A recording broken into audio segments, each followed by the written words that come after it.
જય ગજાનંદ, જય માતાજી। આજની આ યુવા પેઢીને થઈ શું ગયું છે કે આજના લોકોના માનસ કેવા ફરી ગયા છે, વિચારો બુદ્ધિ કેટલી ભ્રષ્ટ થઈ ગઈ છે ને એ સમજાતું નથી। બધાને એમ જ છે કે બસ જલ્દી રૂપિયાવાળું થઈ જવું છે, કે જલ્દી આપણે જે જોઈએ એને પામી લેવું છે।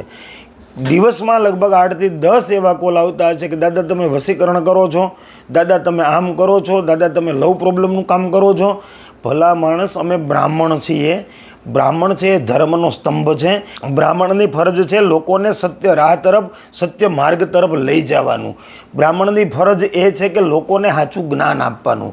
આ સમયની અંદર કોઈ પણ એવા લોકો નથી કે તમને વશીકરણ કરી દે ને તમારે વશીકરણ થઈ જાય। જો અમને વશીકરણ આવતું હોય ને તો અમે તો કોઈ કરોડોપતિ હોય એના માથે ન કરીએ। અમે શું કામ હવનના ઠેલા લઈને સવારમાં ભાતીજી મંદિરે જઈએ અને યજ્ઞ કર્મ કરીએ?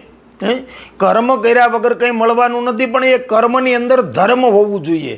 ધર્મ દ્વારા તમે ધર્મયુક્ત કર્મ કરશો તો એ કર્મનું ફળ તમારા જીવનની અંદર કાયમિક રહેશે।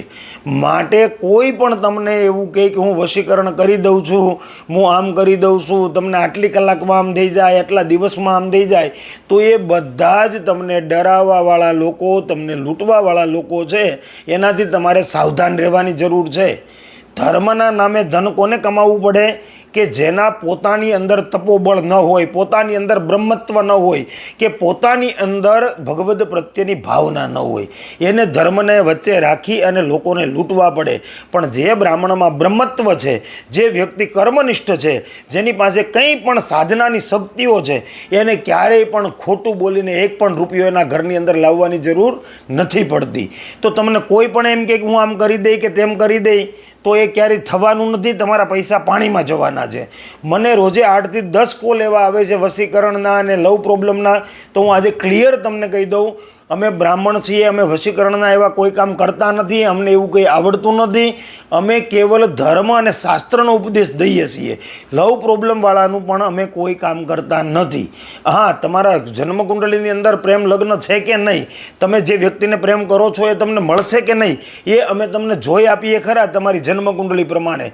પણ કોઈની દીકરીને ભગાડવા માટે શું કરવું, તો એ કામ અમે નથી કરતા। તો મહેરબાની કરીને મારા 2 હાથ જોડીને બધાને પ્રાર્થના છે કે વશીકરણ કે કોઈ પણ એવા કામ માટે અમને કોલ કે મેસેજ ન કરવા।